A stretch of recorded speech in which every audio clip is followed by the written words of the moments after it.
morning.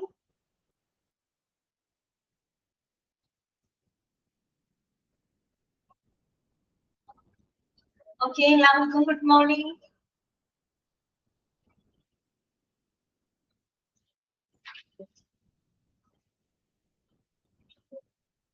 ആരുമില്ലേ തിരിച്ചൊരു good morning പറയാൻ? ക്ലാസ്സിലെ കുറച്ച് പേരുള്ളോ?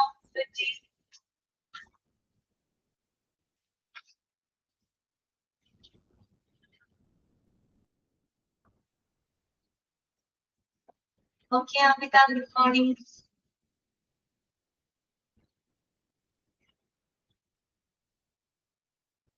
ഓക്കെ, അപ്പൊ നമുക്ക് തുടങ്ങാം കേട്ടോ. ജോയിൻ ചെയ്തിട്ട്. Okay Sanila, good morning.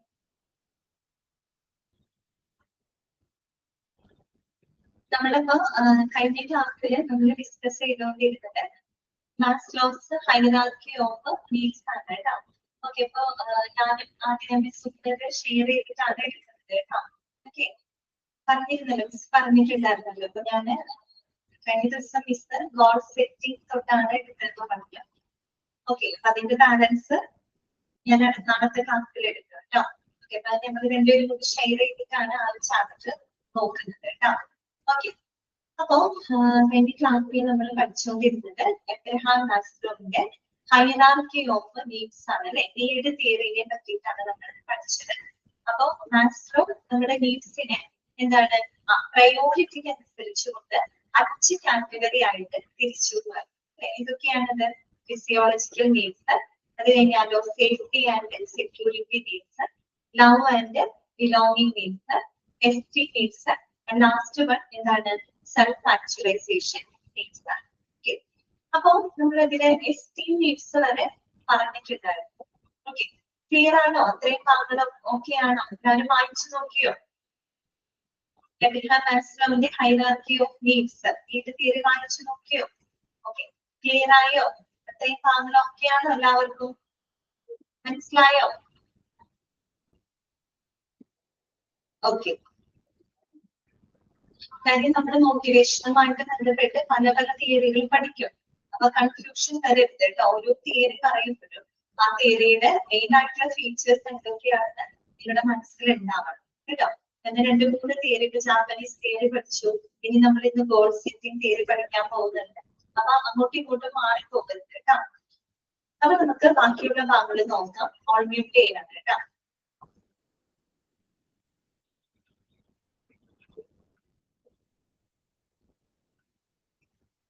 Hierarchy of need തിയറിയിലെ എസ്റ്റി നീഡ്സ് വരെയാണ് നമ്മൾ പറഞ്ഞു നിർത്തിയത്.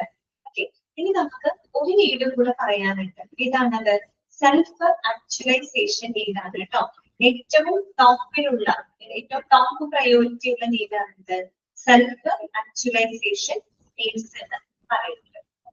അതായത് എന്താണ് സെൽഫ് ആക്ച്വലൈസേഷൻ എന്നതുകൊണ്ട് ഉദ്ദേശിക്കുന്നത്? അതായത് ആത്മസാക്ഷാത്കാരമാണ് കേട്ടോ. ആത്മസാക്ഷാത്കാരത്തിന് വേണ്ടിയിട്ടുള്ള ആഗ്രഹമാണ് എന്ന് പറഞ്ഞാൽ achieving one's own potential including creative ideas. അതായത് ഒരു വ്യക്തി തന്റെ സ്വന്തം പൊട്ടൻഷ്യൽ, സ്വന്തം കഴിവ് എന്താണെന്ന് തിരിച്ചറിയുന്ന ആ ഒരു ലെവലാണ് സെൽഫ് ആക്ച്വലൈസേഷൻ എന്നുകൊണ്ട് ഉദ്ദേശിക്കുന്നത്. ആത്മസാക്ഷാത്കാരം, നമ്മിൽ ഓരോരുത്തരിലും ഓരോ പൊട്ടൻഷ്യൽ ഉണ്ട് അല്ലെ. അപ്പൊ ആ ഒരു പൊട്ടൻഷ്യൽ തിരിച്ചറിയാനായിട്ട്, അച്ചീവ് ചെയ്യാനായിട്ടുള്ള അതിനെയാണ് നമ്മുടെ സെൽഫ് ആക്ച്വലൈസേഷൻ നീഡെന്ന ആത്മസാക്ഷാത്കാരത്തിന് വേണ്ടിയിട്ടുള്ള ആഗ്രഹം എന്നതുകൊണ്ട് ഉദ്ദേശിക്കുന്നത്. ഓക്കെ, അപ്പൊ നമുക്കത് വായിച്ചു നോക്കാം. At the top of the hierarchy are what Maslow calls self-actualization needs. അല്ലെ, ഏറ്റവും ടോപ്പ് ലെവലിലുള്ള നീഡ് എന്ന് പറഞ്ഞാൽ എന്താണ്? Self actualisation നീഡാണ്. ആത്മസാക്ഷാത്കാരത്തിന് വേണ്ടിയിട്ടുള്ള ആവശ്യമാണ് അല്ലെങ്കിൽ ആഗ്രഹമാണ്. Okay, these involve realizing one's potential for continued growth and individual development. അതായത് ഒരു തുടർച്ചയായിട്ടുള്ള ഒരു വളർച്ചയ്ക്കും വ്യക്തിത്വ വികസനത്തിനുമായിട്ട് ഒരാൾ തന്റെ കഴിവ് തിരിച്ചറിയുന്ന ഒരു ലെവലാണ് സെൽഫ് ആക്ച്വലൈസേഷൻ എന്നത് ഉദ്ദേശിക്കുന്നത്. ക്ലിയർ ആയോ? അതായത് സ്വന്തം കഴിവ്, ഓരോരുത്തർക്ക് അവരവരുടേതായ ഒരു പൊട്ടൻഷ്യൽ ഉണ്ട്. ആ ഒരു പൊട്ടൻഷ്യല് തിരിച്ചറിയുക. അല്ലെ, ഇതിന് വേണ്ടിയിട്ടാണ് നമ്മുടെ പേഴ്സണൽ ഗ്രോത്തിനും അതുപോലെ തന്നെ ഒരു വ്യക്തിത്വ വികസനത്തിന് വേണ്ടിയിട്ട് ഒരാള് തന്റെ കഴിവ് തിരിച്ചറിയുന്ന ആ ഒരു ലെവലാണ് സെൽഫ് ആക്ച്വലൈസേഷൻ എന്ന് ഉദ്ദേശിക്കുന്നത്. ആത്മസാക്ഷാത്കാരത്തിന് വേണ്ടിയിട്ടുള്ള ആഗ്രഹം അല്ലെങ്കിൽ ആവശ്യമാണ്. This involves realizing one's potential for continued growth and individual development. Because they are highly individualized and personal, self-actualization means that the most difficult for the managers to understand. Right? This self-actualization is individualized and personal self-actualization എന്ന് പറയുന്നത്. എന്തുകൊണ്ടാണ് വ്യക്തിഗതമാണെന്ന് പറയാൻ കാര്യം? അതായത് നമ്മുടെ ഉള്ളിലുള്ള potential എന്താണെന്ന് നമ്മളാണ് തിരിച്ചറിയുന്നത്. മറ്റൊരാൾക്കൊന്നും അത് ഒരിക്കലും കണ്ടുപിടിക്കാനോ അല്ലെങ്കിൽ അതിനെ ഫോഴ്സ് ചെയ്യാനോ സാധിക്കില്ല. നമ്മൾ ഓരോരുത്തരുടെയും ഉള്ളിൽ ഒരു പൊട്ടൻഷ്യൽ, ആ പൊട്ടൻഷ്യൽ എന്താണ് എന്നുള്ളത് നമ്മളാണ് സ്വയം തിരിച്ചറിയേണ്ടത്. അതൊരിക്കലും മറ്റൊരാൾക്ക് കണ്ടെത്താനോ അല്ലെങ്കിൽ അയാൾക്ക് അതിനെ ഫോഴ്സ് ചെയ്ത് പുറത്തേക്ക് കൊണ്ടുവരാനോ പറ്റില്ല. നമ്മൾ തന്നെയാണ് അത് തിരിച്ചറിയുന്നത്. അതുകൊണ്ടാണ് അവർ പറയുന്നത് തികച്ചും വളരെ ഇൻഡിവിജ്വലൈസ്ഡ് ആയിട്ടുള്ള ഒരു പേഴ്സണൽ ആയിട്ടുള്ള ഒരു എന്താ പറയാ ആഗ്രഹമാണ് അല്ലെങ്കിൽ ഒരു ലെവലാണ്. അതുകൊണ്ട് തന്നെ അതൊരു പക്ഷെ മാനേജേഴ്സിന് അത് അഡ്രസ് ചെയ്യാനായിട്ട് ബുദ്ധിമുട്ടുണ്ടാവും. നമ്മൾ അതിന് മുമ്പ് വരെ പറഞ്ഞ ഫിസിയോളജിക്കൽ നീഡ് ആയിക്കോട്ടെ, സേഫ്റ്റി സെക്യൂരിറ്റി നീഡ് ആയിക്കോട്ടെ, ലവ് ആൻഡ് ബിലോങ്ങിങ് നീഡ്സ് ആയിക്കോട്ടെ, എക്സ്ട്രീം നീഡ്സ് ആയിക്കോട്ടെ, ഇതൊക്കെ ഒരു പരിധി വരെ എന്താണ് ഒരു ഓർഗനൈസേഷനിലെ മാനേജേഴ്സിന് എന്ത് ചെയ്യാൻ പറ്റും, അഡ്രസ് ചെയ്യാൻ പറ്റും, അവർക്കത് പ്രൊവൈഡ് ചെയ്യാനായിട്ട് പറ്റും. പക്ഷേ സെൽഫ് ആക്ച്വലൈസേഷൻ നീഡ് എന്ന് പറഞ്ഞാൽ അതിൽ നിന്നൊക്കെ വ്യത്യസ്തമായിട്ട് അത് വളരെ പേഴ്സണൽ ആയതുകൊണ്ട്, വ്യക്തിഗതമായതുകൊണ്ട് തന്നെ അത്തരം ആഗ്രഹങ്ങൾ ഒരുപക്ഷെ സാറ്റിസ്ഫൈ ചെയ്യാനായിട്ട് മാനേജേഴ്സിന് ബുദ്ധിമുട്ടുണ്ടാവും. ഓക്കെ, എന്നാലും in fact it can be argued that individuals must meet these needs entirely by themselves. ഇവിടെ പറയുന്നത് എന്താണെന്ന് വെച്ചാൽ വ്യക്തികൾ തന്നെ സ്വയം എന്ത് ചെയ്യണം, സെൽഫ് ആക്ച്വലൈസേഷൻ നീഡ്സ് സാറ്റിസ്ഫൈ ചെയ്യണമെന്നാണ് പറയുന്നത്. അതൊരിക്കലും ഒരു മാനേജേഴ്സിന് എന്ത് ചെയ്യാൻ പറ്റില്ല, സാറ്റിസ്ഫൈ ചെയ്ത് കൊടുക്കാനായിട്ട് സാധിക്കില്ല. പകരം അത് വ്യക്തികൾ തന്നെ അവർ തന്നെ സ്വമേധയാ ആ ഒരു സെൽഫ് ആക്ച്വലൈസേഷൻ നീഡ് അറ്റൈൻ ചെയ്യണമെന്നാണ് പറയുന്നത്. Organizations can help, however, by creating a climate where self-actualization is possible. പക്ഷെ എന്നിരുന്നാലും നമ്മുടെ സ്ഥാപനങ്ങൾക്ക്, ഓർഗനൈസേഷൻ എന്ത് ചെയ്യാം, അവരുടെ ആ ഒരു സെൽഫ് ആക്ച്വലൈസേഷൻ നീഡിനെ സാറ്റിസ്ഫൈ ചെയ്യുന്നതിന് വേണ്ടിയിട്ടുള്ള ഒരു അന്തരീക്ഷം വേണമെങ്കിൽ ഓർഗനൈസേഷൻ എന്ത് ചെയ്യാൻ പറ്റും, ക്രിയേറ്റ് ചെയ്ത് കൊടുക്കാനായിട്ട് സാധിക്കും. ഓക്കെ, അതെങ്ങനെയാണ് നോക്കാം. For instance, an organization can promote the fulfillment of these needs by providing employees with a chance to take part in decision making about their work and with a chance to learn new things about their jobs and the organization. അപ്പൊ അവർക്ക് എങ്ങനെയുള്ള അവസരങ്ങൾ കൊടുക്കുക? ഇപ്പൊ ഈ ജോലിയെ പറ്റിയിട്ട്, അവരുടെ ജോലിയെ പറ്റിയിട്ട് തീരുമാനങ്ങൾ എടുക്കുന്നതിന് അവർക്ക് ഒരു ചാൻസ് കൊടുക്കാം. ജോലിയെ പറ്റിയിട്ടുള്ള കാര്യങ്ങളിൽ തീരുമാനം എടുക്കാനായിട്ട് എന്ത് ചെയ്യാം, എംപ്ലോയീസിന് ഒരു ചാൻസ് കൊടുക്കാം. അതുപോലെ തന്നെ ആ ഒരു ഓർഗനൈസേഷനെ അവരുടെ ജോലിയെ പറ്റിയിട്ട് പുതിയ പുതിയ കാര്യങ്ങൾ പഠിക്കാനുള്ള ഒരു അവസരം അവർക്ക് കൊടുക്കാം. അങ്ങനെയൊക്കെ കൊടുക്കുന്നതിലൂടെ അവരുടെ ആ ഒരു സെൽഫ് ആക്ച്വലൈസേഷൻ രീതിയിൽ എന്ത് ചെയ്യാൻ പറ്റും, നമുക്ക് പ്രോത്സാഹിപ്പിച്ച് കൊടുക്കാൻ പറ്റും. ഒരിക്കലും അത് സാറ്റിസ്ഫൈ ചെയ്ത് കൊടുക്കാൻ സാധിക്കില്ല, പക്ഷെ എന്ത് ചെയ്യാൻ പറ്റും, അത് സാറ്റിസ്ഫൈ ചെയ്തതിന് ആവശ്യമായ ഒരു അറ്റ്മോസ്ഫിയർ വേണമെങ്കിൽ അവർക്ക് ക്രിയേറ്റ് ചെയ്ത് കൊടുക്കാം. അതെങ്ങനെ ക്രിയേറ്റ് ചെയ്ത് കൊടുക്കണേ? ജോലി സംബന്ധമായിട്ടുള്ള കാര്യങ്ങള് തീരുമാനങ്ങൾ എടുക്കാനായിട്ട് അവർക്കൊരു ചാൻസ് കൊടുക്കാം, അവർക്ക് അവസരം കൊടുക്കാം. അതുപോലെ ജോലിയെ പറ്റിയാണെങ്കിലും ആ സ്ഥാപനത്തെ പറ്റിയിട്ടാണെങ്കിലും പുതിയ പുതിയ കാര്യങ്ങൾ പഠിക്കാനായിട്ട് അവർക്കൊരു ചാൻസ് കൊടുക്കാം. അങ്ങനെയൊക്കെ എന്ത് ചെയ്യാൻ പറ്റും, അവരുടെ സെൽഫ് ആക്ച്വലൈസേഷൻ നീഡിനെ ഒരു പരിധി വരെ എന്ത് ചെയ്യാൻ പറ്റും, സാറ്റിസ്ഫൈ ചെയ്ത് കൊടുക്കാനായിട്ട് ഓർഗനൈസേഷന് സാധിക്കും. ഇതാണ് നമ്മൾ പറയുന്നത്. The process of contributing to actual organizational performance, practice through decision making and learning more about the organization are likely to help the people experience the personal growth and development associated with the self-actualization. അതിലൂടെ self ആക്ച്വലൈസേഷനുമായിട്ട് ബന്ധപ്പെട്ട ആ ഒരു personal ഗ്രോത്തിനും ഡെവലപ്മെന്റിനെയൊക്കെ നമുക്ക് എന്ത് ചെയ്യാൻ പറ്റും, promote ചെയ്ത് കൊടുക്കാനായിട്ട് സാധിക്കും. ക്ലിയർ ആയി പറഞ്ഞ കാര്യം ഇത്രയേ ഉള്ളൂ. സെൽഫ് ആക്ച്വലൈസേഷൻ നീഡ് എന്ന് പറഞ്ഞാൽ ഏറ്റവും ടോപ്പ് ലെവൽ ഓഫ് നീഡാണ് കേട്ടോ.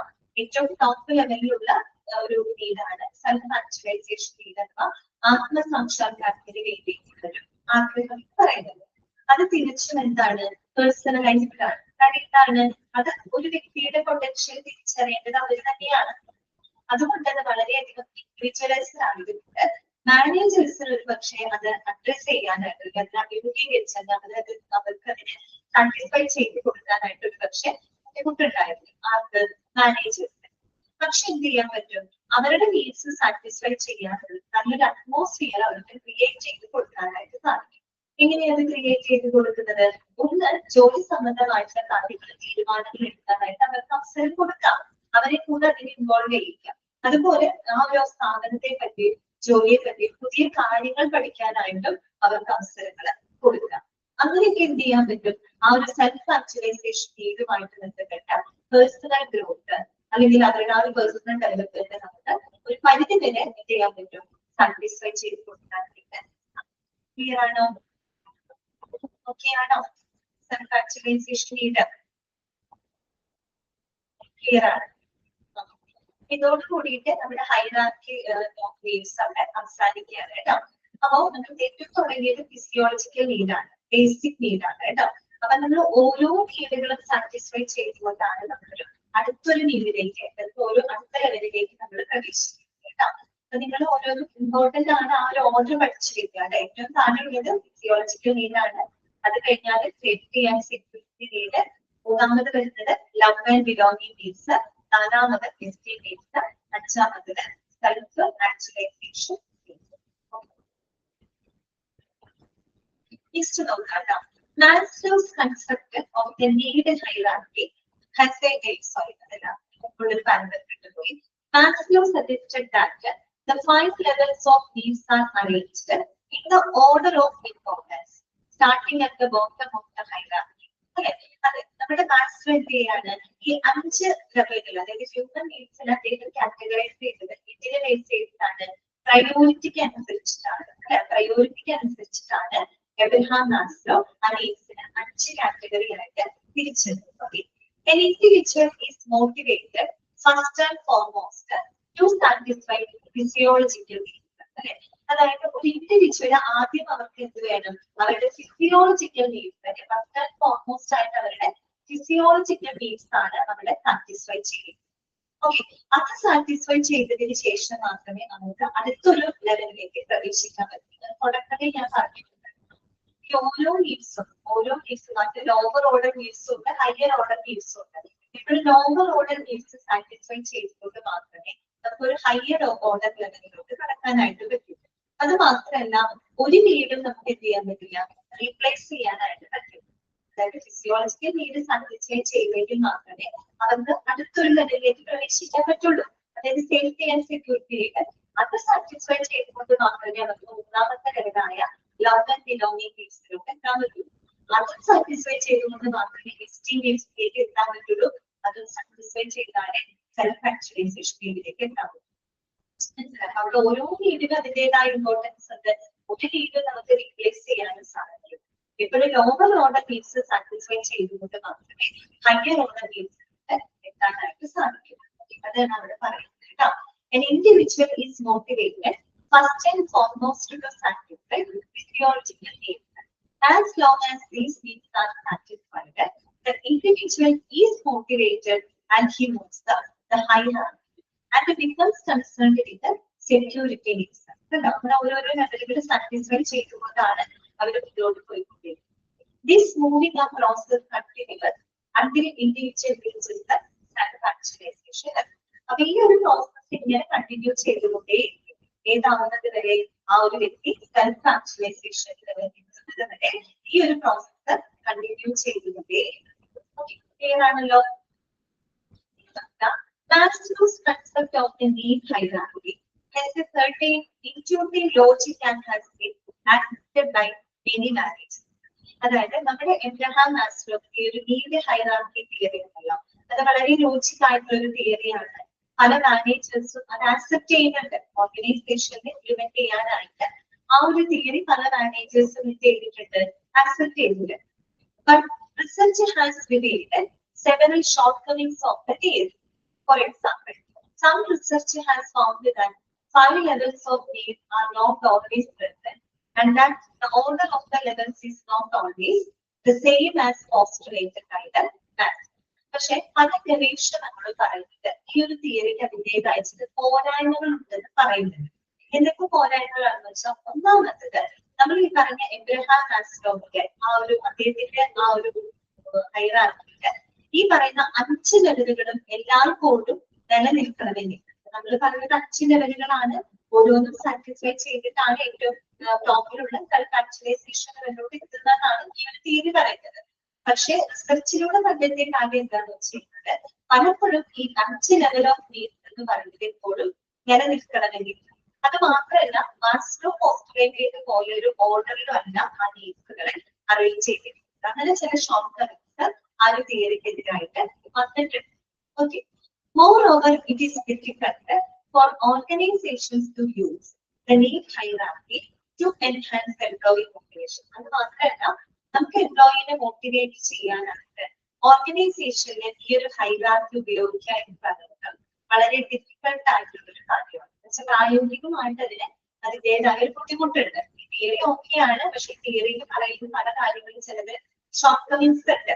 അതായത് പലപ്പോഴും ഈ 5 ലെവൽ ഓഫ് നീഡ്സ് എപ്പോഴും നിലകൊള്ളണമെന്നില്ല, ഇത് ആ ഒരു ഓർഡറിലല്ല അത് അറേഞ്ച് ചെയ്തിരിക്കുന്നത് എന്നും പറയുന്നുണ്ട്. പോരാത്തതിന് ആ ഒരു തിയറി എംപ്ലോയിനെ മോട്ടിവേറ്റ് ചെയ്യാനായിട്ട് ഒരു ഓർഗനൈസേഷൻ ഈ ഒരു തിയറി നടപ്പിലാക്കുക എന്ന് പറഞ്ഞാൽ അതിന് പ്രായോഗികമായിട്ടുള്ള ബുദ്ധിമുട്ടുകളുണ്ട്. ഓക്കെ, ഇത്രയുമാണ് അതിന്റെ ഒരു ഷോർട്ട് കമിങ്സ് ആയിട്ട് പറയുന്നത്. ഏതൊരു തിയറി എടുത്താലും അതിന് അതിൻ്റെതായ ചില ബെനിഫിറ്റുകൾ ഉണ്ടാവും, അതിൻ്റെതായ ചില ഡ്രോബാക്സ് ഉണ്ടാവും. ക്ലിയർ ആണോ നിങ്ങൾക്ക്? ഹൈറാർക്കി ഓഫ് നീഡ്സ് ഓക്കെയാണോ? അതിന് എന്ത് ക്വസ്റ്റ്യൻസ് വന്നാലും നിങ്ങൾക്ക് ആൻസർ ചെയ്യാൻ പറ്റില്ലേ? ആ ഒരു കോൺഫിഡൻസ് ഇല്ലേ? ജസ്റ്റ് ഒന്ന് വായിച്ചു നോക്കിയിട്ട് നമുക്ക് അടുത്ത തിയറിയിലോട്ട് ഓക്കെ കേട്ടോ.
ഓക്കെ, നെക്സ്റ്റ് ടോപ്പിക്കിലേക്ക് പോകാമല്ലോ.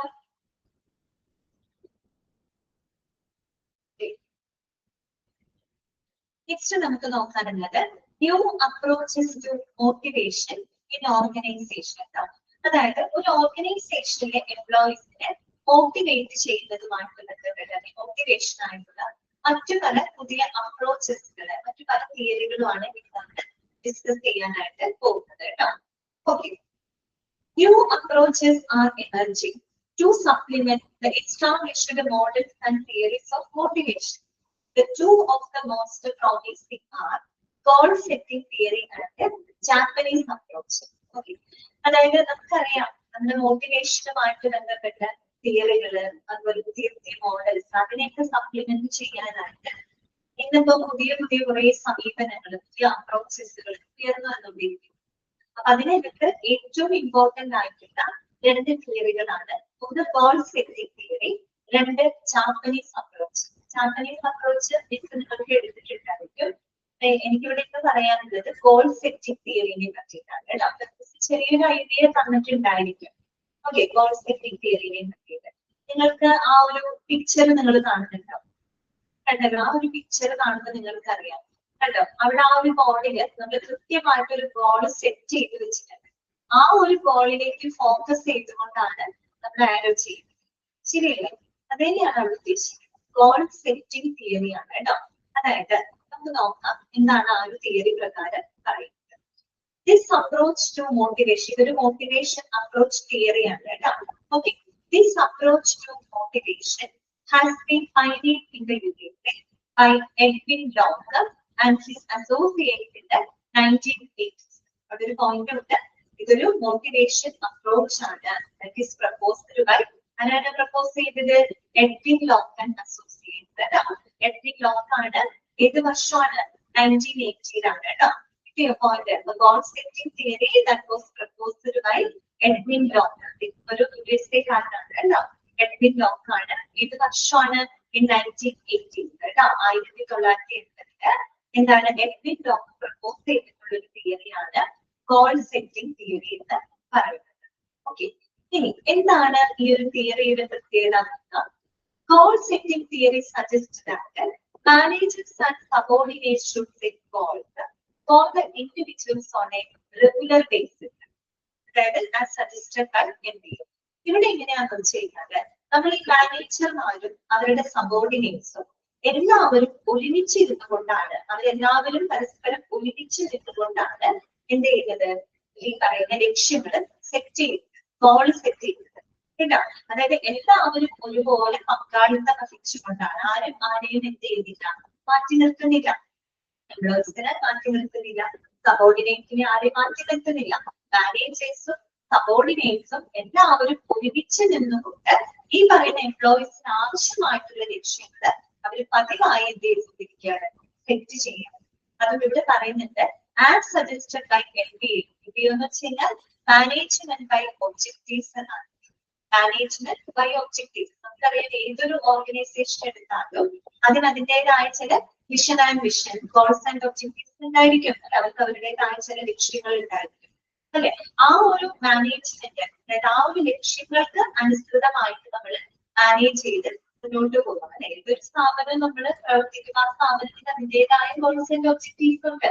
അത് മുൻകൂട്ടി സെറ്റ് ചെയ്ത് വെച്ചിട്ടുണ്ട്.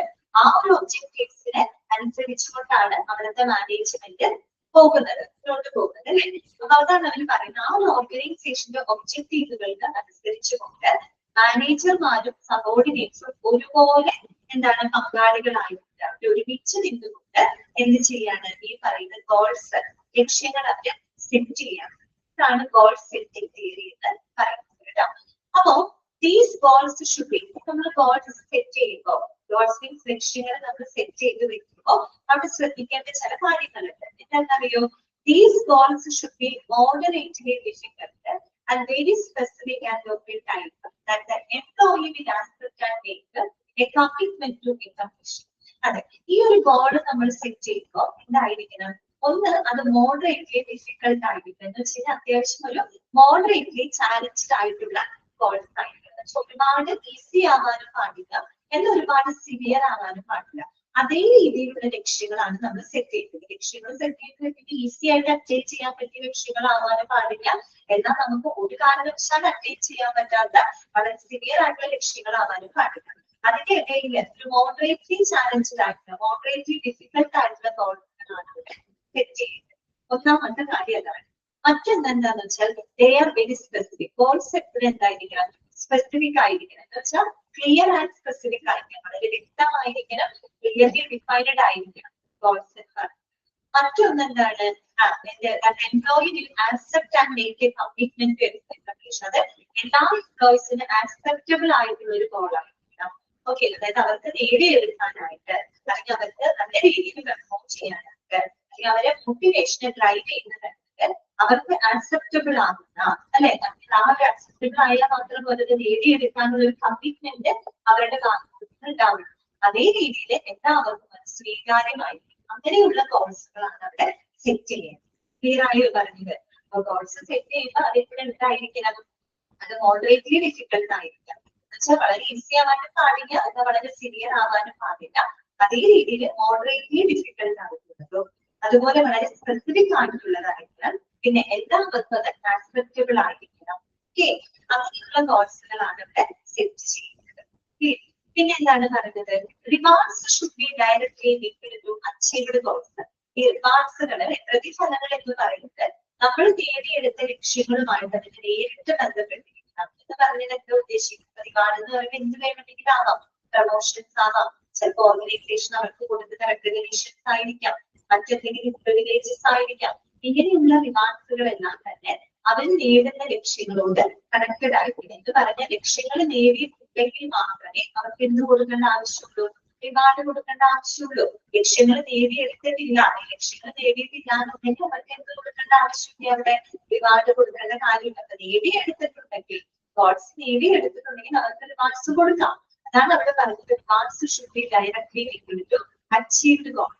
അത് മാത്രമല്ല, when involved in goals employees see how their effectivity to perform rewards and personal satisfaction. നമ്മൾ നേരത്തെ പറഞ്ഞു, എല്ലാവരും ഒരുമിച്ച് നിന്നുകൊണ്ടാണ് അവിടെ ലക്ഷ്യങ്ങൾ സെറ്റ് ചെയ്യുന്നത്. അവിടെ ആരും മാറ്റി നിർത്തുന്നില്ല. അപ്പൊ മാനേജർമാരാണെങ്കിൽ മറ്റു സബോർഡിനേറ്റ്സൊക്കെ അവരെല്ലാം മാറ്റി നിർത്താം, അല്ലെങ്കിൽ അത് ഞങ്ങളുടെ മാത്രം ഉത്തരവാദിത്വമാണ്, അങ്ങനെ ആരും ആകെ മാറ്റി നിർത്തുന്നില്ല. മാനേജേഴ്സ് സബോർഡിനേറ്റ്സിനെ ഒപ്പം എംപ്ലോയീസിനെയും കൂടെ പരിഗണിച്ചുകൊണ്ടാണ് അത് എന്ത് ചെയ്യുന്നത്, എല്ലാവരും ഒരുമിച്ച് നിന്നുകൊണ്ടാണ് ആ ഒരു ലക്ഷ്യങ്ങൾ അവർ സെറ്റ് ചെയ്യുന്നത്. ഇവര് പറയുന്നത് ഈ ഒരു ഗോൾ സെറ്റിംഗ് തിയറി നമ്മൾ എംപ്ലോയീസിനെ കൂടെ ഇൻവോൾവ് ചെയ്യിക്കുന്നതിലൂടെ എംപ്ലോയീസിന് എന്തൊക്കെ സാധിക്കും, they see how their effort will be able to perform. അവർക്ക് നല്ല രീതിയിൽ പെർഫോം ചെയ്യുന്നതിനായിട്ട് അവർക്ക് എത്രത്തോളം എഫർട്ട് അവർക്ക് എടുക്കണം, അതുപോലെ ആ ഒരു ലക്ഷ്യങ്ങൾ നേടിയെടുക്കുന്നതിലൂടെ അവർക്ക് എന്തൊക്കെ റിവാർഡ്സുകൾ അവർക്ക് ലഭിക്കും, ആ ലക്ഷ്യങ്ങൾ നേടിയെടുക്കുന്നതിലൂടെ അവർക്ക് എത്രത്തോളം സാറ്റിസ്ഫാക്ഷൻ അവർക്ക് ലഭിക്കും എന്നൊക്കെ അവർക്ക് മനസ്സിലാക്കാനായിട്ട് സാധിക്കും. ക്ലിയർ ആയോ? ഐഡന്റിറ്റി ഗോൾ സെറ്റിംഗ് തിയറി എന്ന് പറഞ്ഞാൽ ഇത്രയും. ഈ ഒരു അപ്രോച്ച് ആദ്യമായിട്ട് അപ്രോച്ച് ടു മോട്ടിവേഷനുമായിട്ട് ബന്ധപ്പെട്ട ഒരു അപ്രോച്ചാണ് ഗോൾ സെറ്റിംഗ് തിയറി എന്ന് പറയുന്നത്. ഈ തിയറി ആരാണ് പ്രപ്പോസ് ചെയ്തത്? എഡ്വിൻ ലോക്ക് ആണ്. എഡ്വിൻ ലോക്ക് 1980 എഡ്വിൻ USA-കാരനായ എഡ്വിൻ ലോക്ക് അദ്ദേഹത്തിന്റെ അസോസിയേറ്റ്സിലാണ് ഈ ഒരു തിയറി പ്രപ്പോസ് ചെയ്തത്. ഇനി ഈ ഒരു തിയറി അനുസരിച്ച് മാനേജേഴ്സും സബോർഡിനേറ്റ്സും ഒപ്പം എംപ്ലോയീസിനെ പരിഗണിക്കുന്നുണ്ട് കേട്ടോ. മാനേജേഴ്സും സബോർഡിനേറ്റും ഒരുമിച്ച് നിന്നുകൊണ്ട് ഒരുപോലെ പങ്കാളിത്തം വഹിച്ചുകൊണ്ടാണ് അവര് ലക്ഷ്യങ്ങളെ സെറ്റ് ചെയ്യുന്നത്. ഇനി ഈ സെറ്റ് ചെയ്യുന്ന ലക്ഷ്യങ്ങൾ എങ്ങനെയായിരിക്കണം? അത് മോഡറേറ്റ്ലി ഡിഫിക്കൽട്ട് ആയിരിക്കണം, അതുപോലെ സ്പെസിഫിക് ആയിരിക്കണം. പിന്നെ മറ്റൊരു കാര്യം എന്താ നമ്മൾ പറയുന്നത്, it should be acceptable by the employees. എംപ്ലോയീസിന് എല്ലാവർക്കും ആക്സെപ്റ്റബിൾ ആയിരിക്കണം, സ്വീകാര്യമായിരിക്കണം. അതേ രീതിയിലുള്ള കോഴ്സുകളാണ് അവിടെ ചെയ്യേണ്ടത്. പിന്നെ നമ്മൾ ഈ റിവാർഡ്സ് എന്ന് പറഞ്ഞു കഴിഞ്ഞാൽ അത് നമ്മൾ നേടിയെടുത്ത ലക്ഷ്യങ്ങളുമായിട്ട് നേരിട്ട് ബന്ധപ്പെട്ടിരിക്കും അല്ലെ. നമ്മൾ ലക്ഷ്യങ്ങൾ നേടിയെടുത്തെങ്കിൽ മാത്രമേ അവർക്ക് റിവാർഡ്സ് കൊടുക്കേണ്ട കാര്യവും. നമ്മൾ എംപ്ലോയീസിനെ കൂടെ ഈ ഒരു ഗോൾ സെറ്റിംഗിന് നമ്മൾ പരിഗണിക്കുന്നുണ്ട്. അവർക്ക് നല്ല രീതിയിൽ പെർഫോം ചെയ്യാൻ എത്രത്തോളം എഫർട്ട് അവർക്ക് എടുക്കണം. ഇനി അവരവരുടെ ലക്ഷ്യങ്ങൾ നേടിയെടുക്കുന്നതിന് അവര് എന്താണ് വിജയിച്ചു കഴിഞ്ഞാൽ അവർക്ക് എന്തൊക്കെ റിവാർഡ്സുകൾ ലഭിക്കും, എത്രത്തോളം സാറ്റിസ്ഫാക്ഷൻ അവർക്ക് ലഭിക്കും എന്നതൊക്കെ അവർക്ക് നോക്കി മനസ്സിലാക്കാനായിട്ട് സാധിക്കും. ക്ലിയർ ആയോ? ഗോൾ സെറ്റിംഗ് തിയറി ക്ലിയർ ആയോ? ഓക്കെ ആണോ? അപ്പൊ നിങ്ങൾ പെട്ടെന്ന് ഗോൾ സെറ്റിംഗ് തിയറി എന്ന് കേൾക്കുമ്പോൾ ഈ പറയുന്ന കാര്യങ്ങൾ നിങ്ങളുടെ മനസ്സിലുണ്ടാവും കേട്ടോ. അവിടെ ആരെയും മാറ്റി വരുത്തുന്നില്ല. മാനേജേഴ്സും സബോർഡിനേറ്റ്സും എംപ്ലോയീസും എല്ലാവരും ഒരുമിച്ച് നിന്നുകൊണ്ടാണ് ആ ഒരു ഗോൾസുകളൊക്കെ സെറ്റ് ചെയ്യുന്നത്. ക്ലിയർ? അടുത്തതാണ് salient features of this theory are the following. ഈ ഒരു തിയറിയിലെ പ്രധാനപ്പെട്ട ചില ഫീച്ചേഴ്സുകളാണ് ഇത് നമ്മൾ പരിചയപ്പെടാനായിട്ട് പോകുന്നത്. ഓക്കെ, നമുക്ക് നോക്കാം. അതിന് മുമ്പ് നിങ്ങൾ ആ ഒരു ഗോൾ സെറ്റിംഗ് തിയറി ഉണ്ടല്ലോ, അതൊക്കെ ജസ്റ്റ് വായിച്ച് ആ ഒരു paragraph വായിച്ചിട്ടാണ്.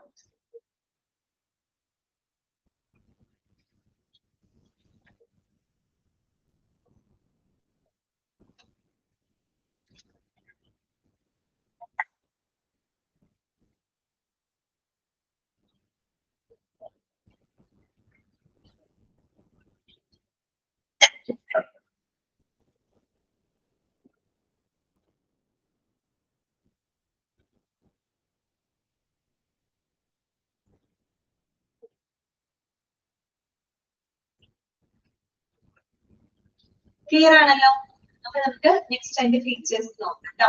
Salient features of this theory are the following. Goal setting തിയറിയുടെ പ്രധാനപ്പെട്ട ഫീച്ചേഴ്സുകൾ ഇതൊക്കെയാണ് കേട്ടോ. First one, specific goal fixes the need of resources and efforts അല്ലെ. അതായത് സ്പെസിഫിക് ആയിട്ടുള്ള ലക്ഷ്യങ്ങൾ എന്ന് പറയുന്നത് അത് അതിനാവശ്യമായിട്ടുള്ള റിസോഴ്സസുകളും എഫർട്സും എന്തൊക്കെയാണെന്ന് നമുക്ക് അതിലൂടെ ഡിറ്റർമിൻ ചെയ്യാനായിട്ട് സാധിക്കുന്നു. Specific goal fixes the need of resources and efforts. അതായത് ഒരു സ്പെസിഫിക് ആയിട്ടുള്ള ഗോൾസ് എന്ന് പറയുന്നത് അതിനാവശ്യമായിട്ടുള്ള റിസോഴ്സസും എഫേർട്സും ഏതൊക്കെയാണെന്ന് കണ്ടെത്തുന്നു അല്ലെ. എന്താണ് അപ്പൊ ഉദ്ദേശിക്കുന്ന കാര്യം? നമുക്കറിയാം ഓരോ നമ്മൾ പറഞ്ഞു ഗോൾസ് എന്ന് പറഞ്ഞ് സ്പെസിഫിക് ആയിരിക്കണം, എല്ലാം ഒരുപോലെ ആയിരിക്കില്ല, അത് വ്യത്യസ്തമായിരിക്കും, ഓരോ ലക്ഷ്യങ്ങളായിരിക്കും ഉണ്ടായിരിക്കാം അല്ലെ. അപ്പൊ തീർച്ചയായിട്ടും having A clear objective in mind, നമ്മുടെ മനസ്സിൽ ഒരു കൃത്യമായിട്ടുള്ള ഒരു ഒബ്ജക്റ്റീവ് നമ്മൾ ഫിക്സ് ചെയ്യാണെന്ന് വിചാരിക്കാം. അങ്ങനെ നമ്മൾ ആ ഒരു ലക്ഷ്യം ഫിക്സ് ചെയ്ത് കഴിഞ്ഞാൽ ആ ലക്ഷ്യങ്ങൾ നേടിയെടുക്കാനായിട്ട് എന്തൊക്കെ റിസോഴ്സസുകൾ നമുക്ക് വേണം, അതിന് എന്തൊക്കെ എഫർട്ടുകൾ നമ്മൾ എടുക്കണം എന്നുള്ളത് നമുക്ക് അതിലൂടെ കണ്ടെത്താനായിട്ട് സാധിക്കും. അതാണ് പറഞ്ഞതിന്റെ അർത്ഥം. Specific goal fixes the need of resources and efforts. ഓരോ ഗോൾസും വ്യത്യസ്തമാണ് അല്ലെ. നമുക്കറിയാം ഓരോ ലക്ഷ്യങ്ങൾ നേടിയെടുക്കുന്നതിന് ആവശ്യമായിട്ടുള്ള റിസോഴ്സസുകളും എഫർട്ടും വ്യത്യാസം ഉണ്ടായിരിക്കും അല്ലെ. അപ്പൊ നമ്മൾ എന്ത് ചെയ്യാം? Having A clear objective in mind, നമ്മുടെ മനസ്സിൽ നമുക്ക് നേടേണ്ട ലക്ഷ്യം എന്താണ് അത് കൃത്യമായിട്ട് നമ്മൾ സ്പെസിഫൈ ചെയ്യാം, കൃത്യമായിട്ട് ഡിഫൈൻ ചെയ്യാം. അങ്ങനെ ഡിഫൈൻ ചെയ്ത് കഴിഞ്ഞാൽ ആ ഒരു ലക്ഷ്യം നേടിയെടുക്കാൻ എന്തൊക്കെ റിസോഴ്സസുകൾ നമുക്ക് വേണം, അതിന് എന്തൊക്കെ എഫർട്ടുകൾ നമ്മൾ എടുക്കണമെന്നത് കൃത്യമായിട്ട് നമുക്ക് അതിന്റെ ഡിറ്റർമിൻ ചെയ്യാനായിട്ട് സാധിക്കും. എന്താണ് നമ്മൾ പറയുന്നത്? Specific goal fixes the need of resources and efforts. രണ്ടാമത്തെ പോയിന്റ് എന്താണ്? It increases performance. അത് പെർഫോമൻസിനെ വർദ്ധിപ്പിക്കുന്നു. ശരിയല്ലേ? നമ്മളൊരു ലക്ഷ്യം കറക്റ്റ് ആയിട്ട് ഡിഫൈൻ ചെയ്തു, അതിനാവശ്യമായിട്ടുള്ള റിസോഴ്സസുകളും എഫർട്ടുകളും നമ്മൾ മനസ്സിലാക്കി. ഇത് രണ്ടും ചെയ്തു കഴിഞ്ഞാൽ നമുക്ക് എന്ത് ചെയ്യാൻ പറ്റും? ആ ലക്ഷ്യങ്ങൾ നേടിയെടുക്കാനായിട്ട് വളരെ ഈസിയാണ്. നമ്മൾ കുറെ കൂടെ മോട്ടിവേറ്റഡ് ആയിട്ട് നല്ലൊരു പെർഫോമൻസ് നമുക്ക് നടത്താം അല്ലേ. അതാണ് അവിടെ പറയുന്നത് ഇൻക്രീസസ് ദ പെർഫോമൻസ്. അത് ആ ഒരു പെർഫോമൻസിനെ, ആ ഒരു പ്രകടനത്തിനെ എന്ത് ചെയ്യുന്നുണ്ട്? വർദ്ധിപ്പിക്കുന്നുണ്ട് അല്ലെ, ഇൻക്രീസ് ചെയ്യുന്നുണ്ട്. പിന്നെന്താണ്? Difficult goals result higher performance and easy job. കുറച്ച് ഡിഫിക്കൽട്ട് ആയിട്ടുള്ള ലക്ഷ്യങ്ങളാണെങ്കിൽ അത് എന്താണ്? ഹയർ പെർഫോമൻസിലോട്ട് നയിക്കും. ഏതിനേക്കാളും ഒരു ഈസി ആയിട്ടുള്ള ഗോൾസിനെ നമുക്ക് ആലോചിച്ചിട്ട് വളരെ ഈസി ആയിട്ട് നമുക്ക് നേടിയെടുക്കാൻ പറ്റുന്ന ലക്ഷ്യങ്ങളാണെങ്കിൽ നമുക്ക് അധികം എഫർട്ട് അവിടെ എടുക്കേണ്ടി വരും, അല്ലെങ്കിൽ നമുക്ക് അധികം വലിയ പെർഫോമൻസ് അവിടെ ചെയ്യേണ്ടി വരും. ഈസി ആയിട്ട് നേടിയെടുക്കാൻ പറ്റും. അതേസമയം കുറച്ച് ഡിഫിക്കൽട്ട് ആയിട്ടുള്ള ഒരു ഗോൾസ് ആണെന്ന് വിചാരിക്കും, നേടിയെടുക്കാൻ കുറച്ച് ബുദ്ധിമുട്ടുള്ള ലക്ഷ്യങ്ങളാണെങ്കിൽ തീർച്ചയായിട്ടും അത് നേടിയെടുക്കാൻ വേണ്ടി നമ്മൾ ഒരുപാട് എഫർട്ട് എടുക്കും, നമ്മൾ ഒരുപാട് പെർഫോം ചെയ്യും. സ്വാഭാവികമായിട്ട് അത് എന്തിനെ വർദ്ധിപ്പിക്കും? പെർഫോമൻസിനെ വർദ്ധിപ്പിക്കുന്നു. അതാണ് അവിടെ പറയുന്നത് difficult goals result higher performance and easy job. നമ്മളൊരു ഈസി ആയിട്ടുള്ള ലക്ഷ്യങ്ങൾ ഉള്ളതിനും കുറച്ചുകൂടി ഡിഫിക്കൽട്ട് ആയിട്ടുള്ള ലക്ഷ്യങ്ങൾ എന്ന് പറയുന്നത് അതൊരു വ്യക്തിയുടെ പെർഫോമൻസിനെ എന്ത് ചെയ്യുന്നുണ്ട്? ഇൻക്രീസ് ചെയ്യുന്നുണ്ട് അല്ലെങ്കിൽ ഉയർത്തുന്നുണ്ട്. പിന്നെ എന്താണ്? Better feedback of results leads to better performance than lack of feedback. Better feedback of results leads to better performance than lack of feedback. അതുപോലെ തന്നെ എന്താണ്? ഒരു ബെറ്റർ ഫീഡ്ബാക്ക് കൊടുക്കുന്നതിലൂടെ നമുക്ക് എന്ത് ചെയ്യാൻ പറ്റും? ഒരു ബെറ്റർ പെർഫോമൻസിലൂടെ എത്താൻ പറ്റും. നമുക്കറിയാം ഫീഡ്ബാക്ക് എന്ന് പറഞ്ഞാൽ എന്താണ്? It is the information about your performance അല്ലെ. ഒരാളുടെ പെർഫോമൻസിനെ പറ്റിയിട്ട് നമ്മൾ കൊടുക്കുന്ന ഇൻഫർമേഷൻ ആണ് ഫീഡ്ബാക്ക് എന്ന് പറയുന്നത്. അപ്പൊ നമ്മൾ കറക്റ്റ് ആയിട്ടുള്ള ഒരു ഫീഡ്ബാക്ക് കൊടുക്കുന്നത് നല്ല രീതിയിൽ നമ്മൾ ഫീഡ്ബാക്ക് കൊടുക്കുകയാണെങ്കിൽ നമുക്ക് എന്ത് ചെയ്യാൻ പറ്റാം? പെർഫോമൻസിനെ കുറച്ചുകൂടെ ബെറ്റർ ആക്കാൻ പറ്റും. നമ്മൾ അതേസമയം ഒട്ടും ഫീഡ്ബാക്കുകളൊന്നും നമ്മൾ കൊടുക്കുന്നില്ല എന്ന് വെച്ചാൽ അങ്ങനെയാണെങ്കിൽ അവിടെ ഒരു പെർഫോമൻസ് നന്നായിട്ട് മാറും, ഒരിക്കലും നന്നായിട്ട് വരില്ല. എപ്പോഴും ഫീഡ്ബാക്ക് കൊടുത്തുകൊണ്ടേയിരിക്കും, എങ്കിൽ മാത്രമാണ് നമുക്ക് അതിന്റെ പെർഫോമൻസിനെ ബെറ്റർ ആക്കാനായിട്ട് സാധിക്കും. പിന്നെ എന്താണ് പറയുന്നത്? Participation of employees in goal has a different result.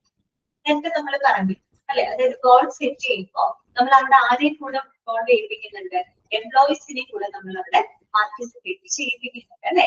അപ്പോ ഈ ഗോൾ സെറ്റിംഗ്സില് ഈ പറയുന്ന എംപ്ലോയീസിന് നമുക്ക് പാർട്ടിസിപ്പേറ്റ് ചെയ്യുമ്പോൾ അതിൽ രണ്ട് റിസൾട്ടുകൾ ഉണ്ടാവും. സമ്മിശ്ര ഫലങ്ങളാണ് അതിൽ പ്രതീക്ഷിക്കുന്നത്. ചിലപ്പോൾ പോസിറ്റീവ് ആയിട്ടുള്ള റിസൾട്ട് ഉണ്ടാവാം, ചിലപ്പോൾ നെഗറ്റീവ് ആയിട്ടുള്ള റിസൾട്ട് ഉണ്ടാവാം. ഇപ്പൊ പോസിറ്റീവ് ആയിട്ടുള്ള റിസൾട്ടിനെ പറ്റി പറയുകയാണെങ്കിൽ നമുക്കറിയാം നമ്മൾ ആ ഒരു ഗോൾ സെറ്റിംഗിൽ എംപ്ലോയീസിനെ പാർട്ടിസിപ്പേറ്റ് ചെയ്യുന്നുണ്ട്. അവർക്ക് കൃത്യമായിട്ട് അത് സെറ്റ് ചെയ്ത് അതിന്റെ റിസോഴ്സസ് എന്തൊക്കെ എഫർട്ട് എടുക്കണം എന്നുള്ളത് അവർക്ക് മനസ്സിലാക്കാൻ പറ്റും. അങ്ങനെ മനസ്സിലാക്കുന്നതിലൂടെ അവർക്ക് നല്ല രീതിയിൽ പെർഫോം ചെയ്യാൻ പറ്റും. സ്വാഭാവികമായിട്ടും നല്ലൊരു പെർഫോമൻസ് അവിടെ ഉണ്ടാവും, ഒരു ബെറ്റർ റിസൾട്ട് ആയിരിക്കും നമുക്ക് അതിന് കിട്ടുന്നത്. ഒരു പോസിറ്റീവ് റിസൾട്ട് ആണ് അതിന്റെ കാര്യം. അതേസമയം അതിന് മറ്റൊരു സൈഡ് ഉണ്ട്, മേ ബി ചിലപ്പോൾ ഒരു നെഗറ്റീവ് റിസൾട്ട് വരാം. അതായത് അവർക്ക് കറക്റ്റ് ആയിട്ട് അവരുടെ ഗോൾ എന്താണെന്ന് ഐഡന്റിഫൈ ചെയ്യാൻ പറ്റുന്നില്ല, തീർച്ചയായിട്ടും അത് നെഗറ്റീവ് ആയിട്ടുള്ള ഒരു റിസൾട്ട് ആണ് ഉണ്ടാകുക. ചിലപ്പോൾ ആ ഒരു ഗോൾ സെറ്റ് ചെയ്യുമ്പോൾ അതിനെന്തെങ്കിലും കൺഫ്യൂഷൻ ഉണ്ടാവാം, ചിലപ്പോൾ ഒരു ഡിസ്അഗ്രിമെന്റ് ഉണ്ടാവാം. അത് സ്വാഭാവികമായിട്ടും ഒരു നെഗറ്റീവ് റിസൾട്ട് കിട്ടുന്നതായിരിക്കും. അപ്പൊ നമ്മൾ രണ്ട് പോസിബിലിറ്റി ഉണ്ട്. അതായത് ഈ ഒരു ഗോൾ സെറ്റിംഗില് എംപ്ലോയീസിന്റെ പാർട്ടിസിപ്പേഷൻ എന്ന് പറയുന്നത് സമ്മിശ്ര ഫലങ്ങളാണ് ഉണ്ടാകുന്നത്. ഇതിലൊരു പോസിറ്റീവ് റിസൾട്ട് ഉണ്ടാവാം, ചിലപ്പോൾ ഒരു നെഗറ്റീവ് റിസൾട്ട് ആയിരിക്കും അതിൽ ഉണ്ടാകുന്നത്. ഓക്കെ, പിന്നെ പറയുന്നത് എന്താന്ന് വെച്ചാല് participation in setting goals however increases acceptance of goals and importance.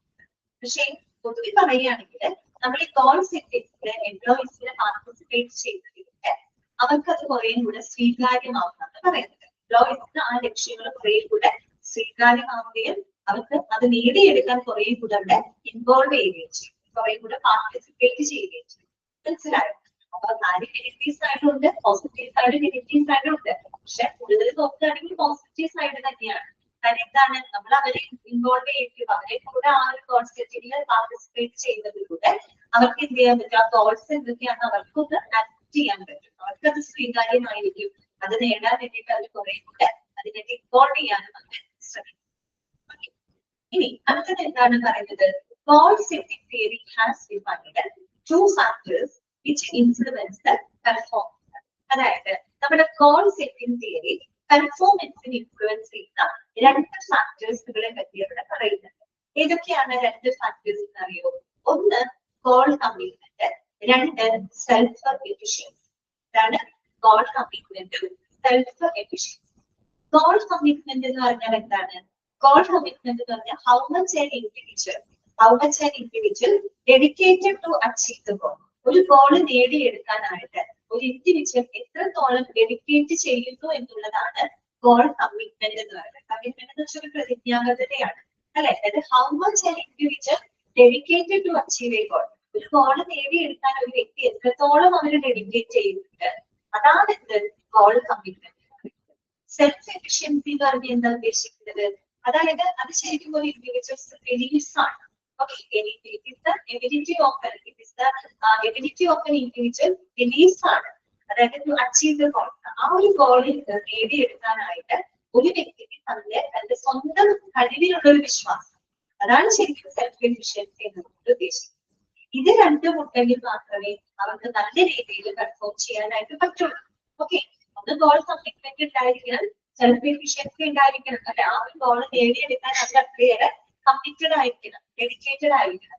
പിന്നെ എന്താണ്, ആ ഒരു ലക്ഷ്യം നേടിയെടുക്കുന്നത് അവർക്ക് അവരുടെ കഴിവിൽ ഒരു വിശ്വാസം ഉണ്ടായിരിക്കണം, ഒരു സെൽഫ് എഫിഷ്യൻസി അവർക്ക് ഉണ്ടാക്കി. ഇത് രണ്ടും ഉണ്ടെങ്കിൽ മാത്രമേ അവർക്ക് നല്ല രീതിയിൽ പെർഫോം ചെയ്യാനായിട്ട് സാധിക്കും. ഓക്കെ ആണോ? പറഞ്ഞ കാര്യങ്ങൾ ക്ലിയർ ആണോ?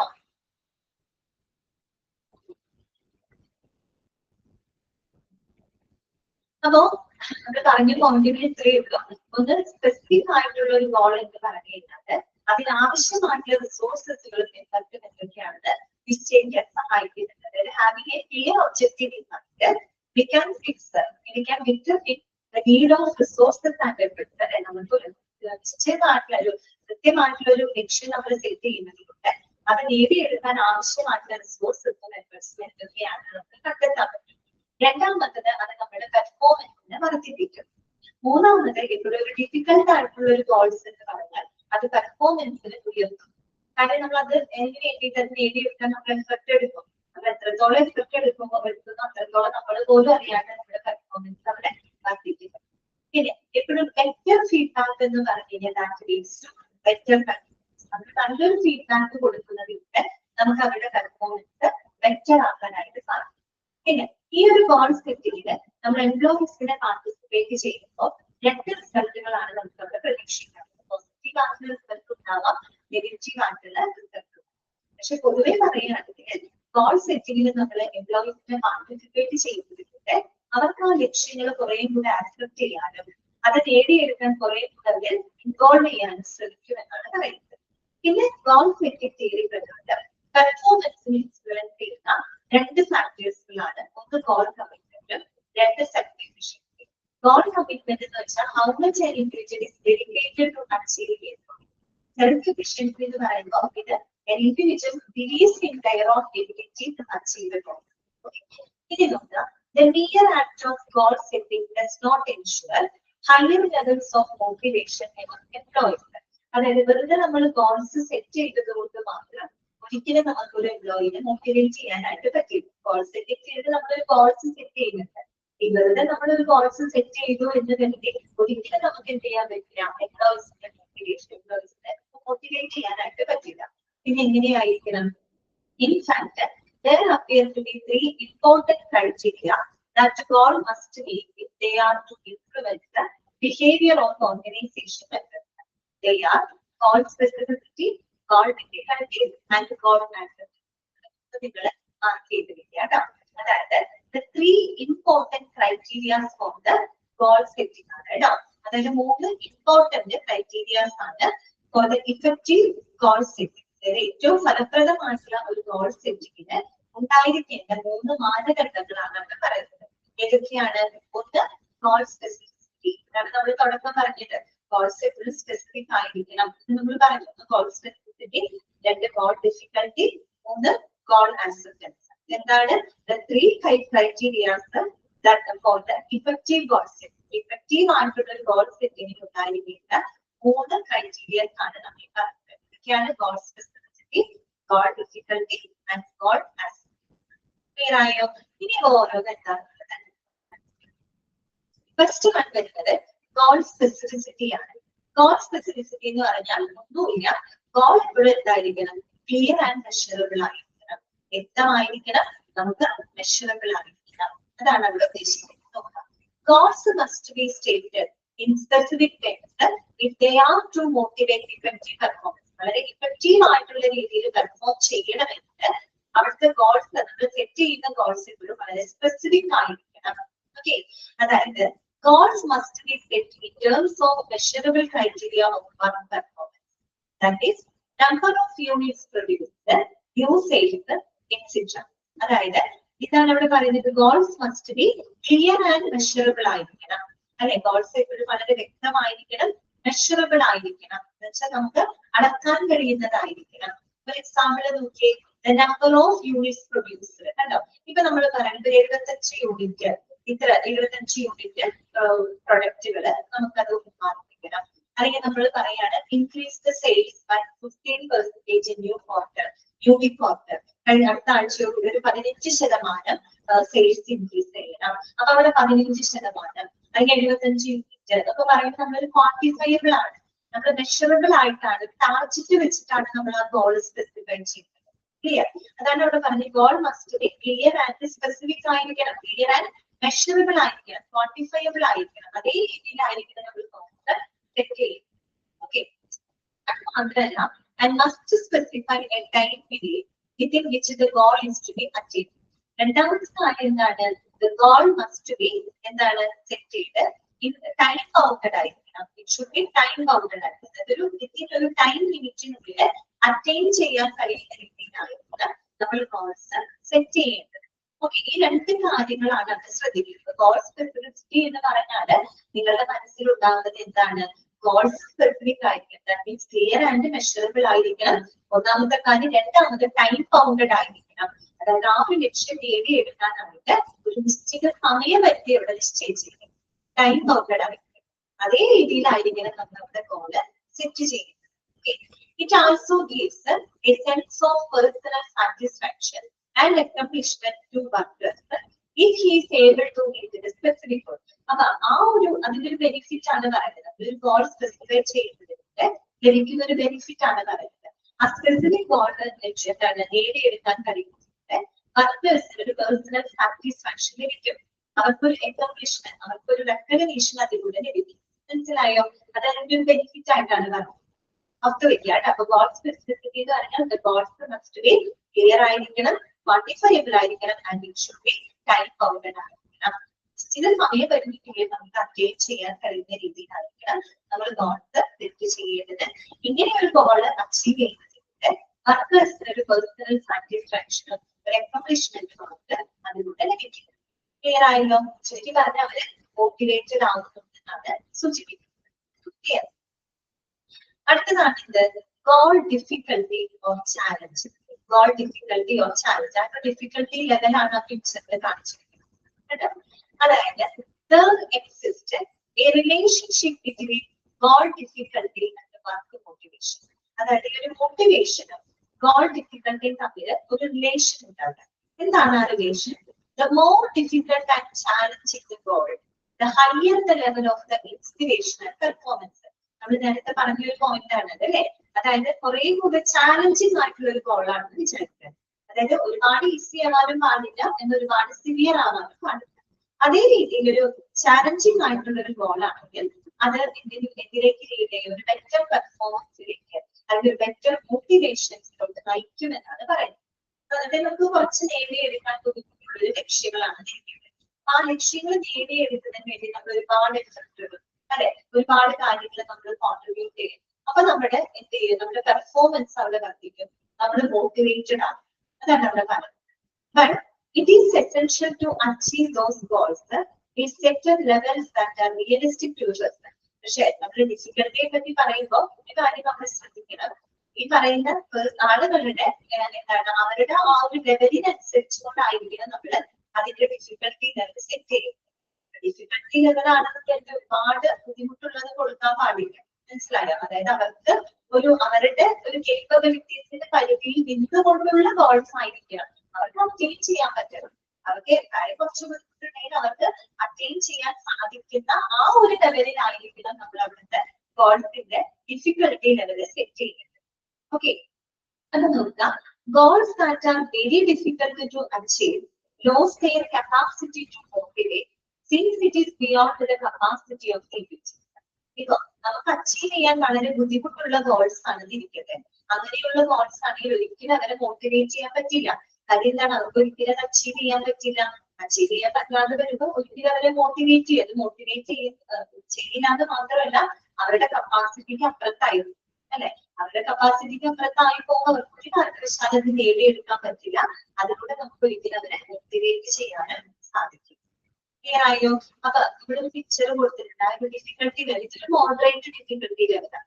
ഒരുപാട് സിവിയർ ആണെന്നും പറയാൻ പറ്റില്ല, ഒത്തിരി ഈസി ആണെന്ന് നമുക്ക് പറയാൻ പറ്റില്ല. കാര്യം ആ ഒരു ഡിഫിക്കൽട്ടി ലെവൽ ഒരു മീഡിയം റേഞ്ചിലാണ് അവിടെ നിൽക്കുന്നത്. ഇതേ രീതിയിലായിരിക്കും നമ്മൾ ഗോൾ സെറ്റ് ചെയ്യുന്നത്. ഡിഫിക്കൽട്ടി ലെവൽ എന്ന് പറയുമ്പോൾ ഒരുപാട് ഡിഫിക്കൽട്ടി ലെവൽ കൊടുത്തു കഴിഞ്ഞാൽ ഒരു കാരണവശാലും അവർക്ക് അത് അറ്റൈൻ ചെയ്യാൻ പറ്റില്ല.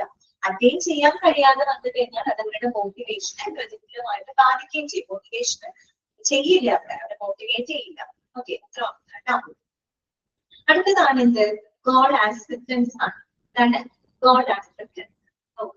In order to influence inspiration and performance, a goal must be internalized by the individual. അതായത് നമുക്കൊരു വ്യക്തിയെ മോട്ടിവേറ്റ് ചെയ്യണം അല്ലെങ്കിൽ അവരെ നല്ല രീതിയിൽ ആ ഒരു വർക്കറിനെ പെർഫോം ചെയ്യണമെങ്കിൽ ആ ഒരു ഗോൾ എന്ന് പറയുന്നത് that must be internalized by the individual.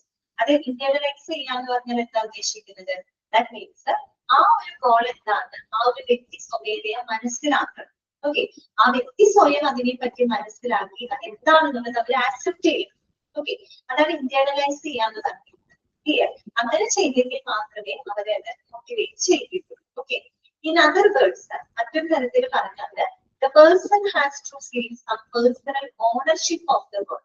Personal ownership എന്ന് വെച്ചാൽ ആ ഒരു ഗോൾ നേടിയെടുക്കാനുള്ളത് അത് അവരുടെ തന്നെ റെസ്പോൺസിബിലിറ്റി ആക്കി അവർ മാറ്റണം. അതായത് ആ ഒരു വ്യക്തി ആ ലക്ഷ്യത്തിനെ സ്വമേധയാ അവർ ഉൾക്കൊള്ളണം എന്നാണ് ഉദ്ദേശിക്കുന്നത്. അവർ ആ ഗോളിനെ ആക്സെപ്റ്റ് ചെയ്യുകയും ആ ഒരു ലക്ഷ്യം നേടേണ്ടത് അവരുടെ തന്നെ പേഴ്സണൽ റെസ്പോൺസിബിലിറ്റി ആക്കി അവർ മാറ്റുകയാണ്. And must have a commitment to a commission. അത് നേടിയെടുക്കാനുള്ള ഒരു കമ്മിറ്റ്മെന്റ് അവരുടെ ഭാഗത്ത് നിന്ന് ഉണ്ടാക്കണം. അതിനെയാണ് നമ്മൾ ഗോൾ ആക്സെപ്റ്റൻസ് എന്ന് പറയുന്നത്. പറഞ്ഞൊരു ഗോൾ എല്ലാവർക്കും സ്വീകാര്യമായിരിക്കണം എന്ന് പറഞ്ഞു. അതാണ് ഉദ്ദേശിക്കുന്നത്. അവര് സ്വമേധയാ ആ ഗോൾസ് എന്താണെന്നുള്ളത് അവർ ആക്സെപ്റ്റ് ചെയ്യണം, അവരത് മനസ്സിലാക്കണം. അത് നേടിയെടുക്കേണ്ടത് അവരുടെ തന്നെ ഉത്തരവാദിത്തമാണെന്ന് അവർ തിരിച്ചറിയണം. അത് നേടിയെടുക്കാനുള്ള ഒരു കമ്മിറ്റ്മെന്റ് അവരുടെ ഭാഗത്ത് നിന്ന് ഉണ്ടാക്കണം. That is called goal acceptance. Okay ആണോ? ഗോൾ സെറ്റിംഗ് തിയറി ക്ലിയർ ആയോ നിങ്ങൾക്ക്? ഓക്കെ, അപ്പൊ നമ്മൾ പറഞ്ഞു വന്ന ആശയങ്ങൾ ഇത്രയേ ഉള്ളൂ. ഗോൾ സെറ്റിംഗ് തിയറി എന്ന് പറയുന്നത് എവറി ടോക്ക് quantitative associates 1980 മുന്നോട്ട് വെച്ചിട്ടുള്ള അപ്രോച്ചാണ്. ഓക്കെ, ഈ ഒരു തിയറി പ്രകാരം മാനേജേഴ്സും സബോർഡിനേറ്റ്സും എംപ്ലോയീസും ഒരുപോലെ പാർട്ടിസിപ്പേറ്റ് ചെയ്തുകൊണ്ടാണ് അവിടെ ഗോൾസുകൾ സെറ്റ് ചെയ്യുന്നത്. ഓക്കെ, ഈ ഗോൾസ് സെറ്റ് ചെയ്യുമ്പോൾ അത് എങ്ങനെയുള്ള ഗോൾസ് ആയിരിക്കണം? മോഡറേറ്റ്ലി ചാലഞ്ച് ആയിരിക്കണം, സ്പെസിഫിക് ആയിരിക്കണം, and it should be acceptable ആയിരിക്കണം. 3 കാര്യങ്ങളാണ് അദ്ദേഹം കേട്ടോ. മോഡറേറ്റ്ലി എന്ന് പറയുന്നത് എന്താണ്? ഒരുപാട് ഈസി ആവാനും പാടില്ല, എന്നാൽ ഒരുപാട് സിവിയർ ആവാത്ത രീതിയിൽ ഒരു മോഡറേറ്റ്ലി ഡിഫിക്കൽട്ട് ആയിട്ടുള്ള ഗോൾസ് ആയിരിക്കണം. ഗോൾസ് ഷുഡ് ബി സ്പെസിഫിക് ആയിരിക്കണം, and it should be acceptable by the employees. എംപ്ലോയീസിന് അത് അക്സെപ്റ്റബിൾ ആയിരിക്കണം. ഇത്രയുമാണ് ഗോൾ സെറ്റിംഗ് തിയറിയുടെ കണ്ടുള്ള കാര്യങ്ങൾ. പിന്നെ നമ്മൾ കണ്ടത് എന്താണെന്ന് വെച്ചാൽ ആ ഒരു തിയറിയുമായിട്ട് ബന്ധപ്പെട്ടുള്ള ആ തിയറിയുടെ ചില ഫീച്ചേഴ്സുകളാണ് നമ്മൾ കണ്ടത്. നമ്മളൊരു കൃത്യമായിട്ട് ഒരു ഗോൾ നമ്മൾ സെറ്റ് ചെയ്ത് വെച്ച് കഴിഞ്ഞാൽ അതിന് വേണ്ടിയിട്ടുള്ള റിസോഴ്സസും എഫേർട്സും എന്തൊക്കെയാണ് ക്ലിയർ ആയിട്ട് മനസ്സിലാക്കാൻ പറ്റും. അത് സ്വാഭാവികമായിട്ടും ഒരു വർക്കറിന്റെ പെർഫോമൻസിനെ ലഭിക്കും. പിന്നെ ഒരു മോഡറേറ്റ്ലി ഡിഫിക്കൽട്ട് ഗോൾസ് ആകുമ്പോൾ അത് അവരുടെ പെർഫോമൻസിനെ വർദ്ധിപ്പിക്കുന്നുണ്ട്. പിന്നെ ബെറ്റർ ഫീഡ്ബാക്കിലൂടെ നമുക്ക് അവരുടെ പെർഫോമൻസ് ഇൻക്രീസ് ചെയ്യാനായിട്ട് സാധിക്കും. പിന്നെ ഈ ഒരു എംപ്ലോയീസിന്റെ പാർട്ടിസിപ്പേഷന് 2 റിസൾട്ടുകളാണ് ഉണ്ടാവുക. ഒരു പോസിറ്റീവ് ആയിട്ടുള്ള റിസൾട്ട് ഉണ്ടാവാം, നെഗറ്റീവ് ആയിട്ടുള്ള റിസൾട്ട്, രണ്ടും അവിടെ നമ്മൾ പ്രതീക്ഷിക്കണം. പിന്നെ എന്താണെന്ന് വെച്ച് കഴിഞ്ഞാല് ഗോൾ സെറ്റിംഗ് തിയറി അനുസരിച്ച് ഒരു വർക്കറുടെ പെർഫോമൻസിനെ ഇൻഫ്ലുവൻസ് ചെയ്യുന്ന 2 ഫാക്ടേഴ്സുകളാണ്. ഒന്ന് goal commitment, self efficiency. Goal commitment എന്ന് വെച്ചാൽ how much an individual is dedicated to achieve the goal. ഒരു ഗോൾ നേടിയെടുക്കാൻ ഒരു വ്യക്തി എത്രത്തോളം ഡെഡിക്കേറ്റ് ചെയ്യുന്നു എന്നുള്ളതാണ് ഗോൾ കമ്മിറ്റ്മെന്റ്. സെൽഫ് എഫിഷ്യൻസി എന്ന് പറഞ്ഞാൽ individual believe in their ability to achieve the goal. ആ ഒരു ഗോൾ നേടിയെടുക്കാൻ അവരുടെ കഴിവിലുള്ള സ്വന്തം വിശ്വാസമാണ് സെൽഫ് എഫിഷ്യൻസി എന്ന് പറയുന്നത്. ഈ 2 ഫാക്ടേഴ്സുകളാണ് പ്രധാനമായിട്ടും ഒരാളുടെ പെർഫോമൻസിനെ ഇൻഫ്ലുവൻസ് ചെയ്യുന്നത്. ഇതൊക്കെയാണ് ഗോൾ കമ്മിറ്റ്മെന്റ്, സെൽഫ് എഫിഷ്യൻസി. ഇനി എപ്പോഴും ഒരു ഗോൾ വെറുതെ സെറ്റ് ചെയ്തുകൊണ്ട് മാത്രം ഒരിക്കലും അവരുടെ പെർഫോമൻസ് നമുക്ക് ബെറ്റർ ആക്കാൻ പറ്റില്ല. അപ്പൊ നമ്മൾ പറഞ്ഞത് 3 important criterias for effective goal setting. Effective ആയിട്ടുള്ള ഗോൾ സെറ്റിംഗിന് ഉണ്ടായിരിക്കേണ്ട 3 മാനദണ്ഡങ്ങളാണ്. ഒന്ന് goal specificity, 2 goal difficulty, 3 goal acceptance. Goal specificity എന്ന് പറഞ്ഞു കഴിഞ്ഞാൽ the goals must be clear and measurable ആയിരിക്കണം, അഥവാ ക്വാണ്ടിഫയബിൾ ആയിരിക്കണം, and it should be time bounded ആയിരിക്കണം. ഓക്കെ, ഗോൾ ഡിഫിക്കൽട്ടി എന്ന് പറഞ്ഞു കഴിഞ്ഞാൽ ഒരു moderately challenging goals that improves the performance. അത് പെർഫോമൻസ് ഇംപ്രൂവ് ചെയ്യുന്നുണ്ട്. ഈ ഡിഫിക്കൽട്ടി ലെവലിനെ പറ്റി പറയുകയാണെങ്കിൽ അത് അവരുടെ വർക്കേഴ്സിന്റെ കേപ്പബിലിറ്റിക്ക് കൊണ്ടുള്ള ആ ഒരു ഡിഫിക്കൽട്ടി ലെവലാണ് നമ്മൾ അവിടെ സെറ്റ് ചെയ്യുന്നത്. ഒരു കാരണവശാലും അവർക്ക് ഒരു അച്ചീവ് ചെയ്യാൻ പറ്റാത്ത ഗോൾസ് ആണ് നമ്മൾ സെറ്റ് ചെയ്യുന്നതെങ്കിൽ അതൊരിക്കലും അത് മോട്ടിവേറ്റ് ചെയ്യുന്നില്ല. ഗോൾ അക്സെപ്റ്റൻസ് എന്ന് പറഞ്ഞാൽ നമ്മൾക്ക് നേടിയെടുക്കേണ്ട ലക്ഷ്യം എന്താണെന്ന് അത് ഒരു വ്യക്തി ചെയ്യണം. അത് അവർ സ്വയം അണ്ടർസ്റ്റാൻഡ് ചെയ്യണം, സ്വയം അവർ മനസ്സിലാക്കണം. ഇന്റേണലൈസ് ചെയ്യുന്നതാണല്ലോ, അവരത് സ്വയം മനസ്സിലാക്കണം. അങ്ങനെ മനസ്സിലാക്കിക്കൊണ്ട് അവർക്ക് എന്ത് ചെയ്യണം? അതിലേക്ക് കോൺട്രിബ്യൂട്ട് ചെയ്യാനായിട്ട് അവർ ശ്രമിക്കണം. ഓക്കെ, അവർക്ക് ആ ഒരു കമ്മിറ്റ്മെന്റ് ഉണ്ടാകും. അതിനെയാണ് നമ്മൾ ഗോൾ ആക്സെപ്റ്റൻസ് ഉദ്ദേശിക്കുന്നത്. ഓക്കെ, 2 തിയറികളാണ് നമ്മൾ പഠിച്ചത് കേട്ടോ. എബ്രഹാം മാസ്ലോയുടെ ഹൈറാർക്കി ഓഫ് നീഡ്സ്, അതുപോലെ തന്നെ നമ്മുടെ goal setting theory by Edwin Locke. Okay, പിന്നെ ജാപ്പനീസ് തിയറി മിസ് എടുത്തിട്ടുണ്ടായിരുന്നു. പിന്നെ കോഗ്നിറ്റീവ് അപ്രോച്ച് കിട്ടിയിട്ടുണ്ടാവും. ഏകദേശം തിയറികൾ, അതായത് മോട്ടിവേഷനുമായിട്ട് ബന്ധപ്പെട്ട തിയറികൾ ഏകദേശം ഇവിടെ കഴിയുകയാണ്. ഓക്കെ, ജസ്റ്റ് ഒന്ന് വായിച്ചു നോക്കൂ.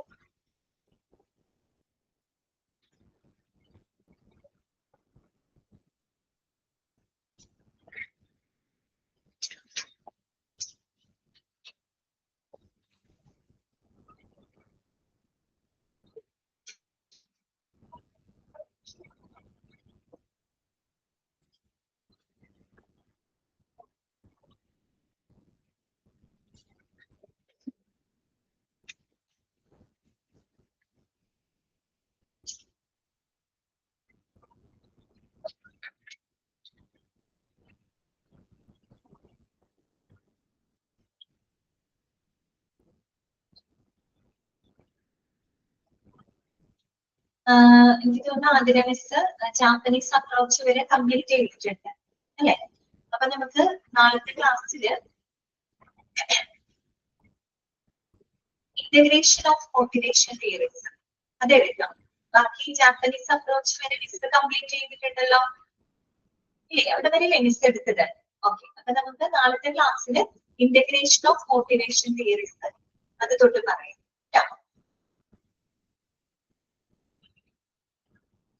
ഞാൻ അൺമ്യൂട്ട് ചെയ്യാണ് കേട്ടോ. അന്നത്തെ ക്ലാസ്സിൽ നിങ്ങൾക്ക് എന്തെങ്കിലും ഡൗട്ടുകൾ ഉണ്ടെങ്കിൽ ചോദിക്കാം കേട്ടോ. ഈ തിയറികൾ എപ്പോഴും നിങ്ങൾ തറവായിട്ട് പഠിച്ചു വെക്കണം, മനസ്സിലാക്കി വെക്കണം. ഓരോ തിയറി കേൾക്കുമ്പോൾ എന്താണ് അതിന്റെ പ്രത്യേകത എന്നുള്ളത് നിങ്ങളുടെ മനസ്സിലാക്കി.